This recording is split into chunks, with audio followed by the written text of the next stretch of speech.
Right, we're on to the mean. And the mean is an average that most of us will have used as the way we've calculated averages. But we did the mode and the median as two other different types of average. Now the mean. And the mean is the sum of the numbers divided by the number of numbers, or the number of values. So the sum of the values over the number of values. So if you take down that yellow box, we're going to go through these three examples.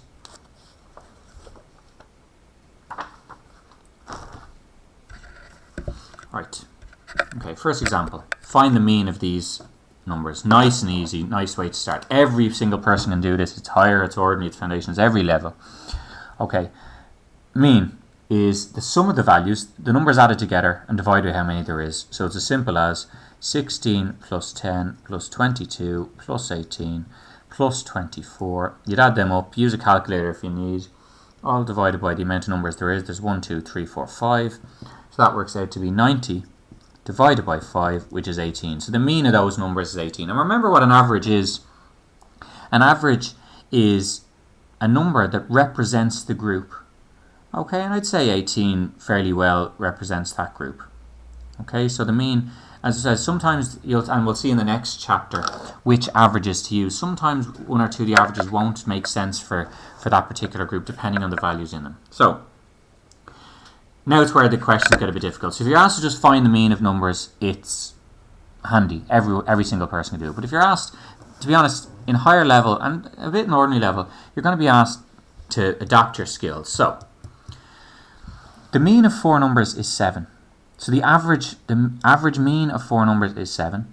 A fifth number is added. The mean is now 9 of the 5 numbers. What was the fifth number? This is a question that I've seen time and time again. So if we find that the mean of 4 numbers is 7, 4 numbers added together divided by 4 is 7. So what we want to do is we want to find the total of those 4 numbers.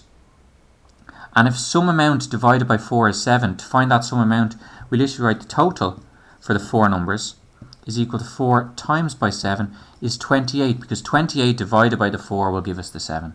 So that is the total of the 4 numbers. When a fifth number added, the mean is 9. So the total for the 5 numbers is 5 multiplied by 9, because something divided by 5 is 9. So to find that something is 45. So let me explain that again.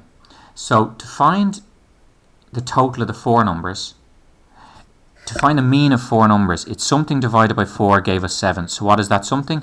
It's 28. And then the second, when we added 5 numbers, so something divided by 5 is 9, that something is 45. And the way we do that is just multiplying again, or you can just think about it as a divide, whichever. And now, so if the total of the 4 numbers is 28, the total of the 5 numbers is 45, the fifth number must have been 45 minus 28 is 17. Okay.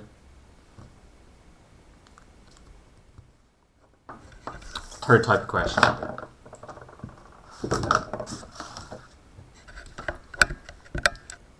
Again, so it says the mean of 10, 7, 3, 6 and x is 8.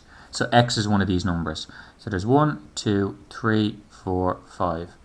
The average or the mean of 5 numbers is 8. So again, what we want to find is the total of those 5 numbers. And the total, we don't have it here. Now they do it a bit using algebra in the book, and I know that throws people off, but I think it's common sense. So if we have 5 numbers and the mean is 8, all those numbers added together divided by 5 should be 8. So we find the total, which is 5 times 8, which is 40. And now we add up these, and these should add to 40. So 10 plus 7 plus 3 plus 6 equals 17, 20, 26. But all those 5 numbers should add up to 40, and these 4 numbers add up to 26. So x must be 40 minus 26. X is 14. And you can check your answer, obviously, by adding 10, 7, 3, 6, and 14 and dividing by 5, and you'll get 8. And the same way you could have tried and error with that fifth number as well. Okay? So, yeah, the questions are all different. The start is very easy, just adding up and dividing by how many there is.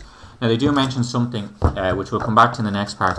They say means are affected heavily by, especially in small groups, by large values. Can you see all these numbers, 26 to 52, are relatively close together, but throw in a 95 and it brings the average up to 48.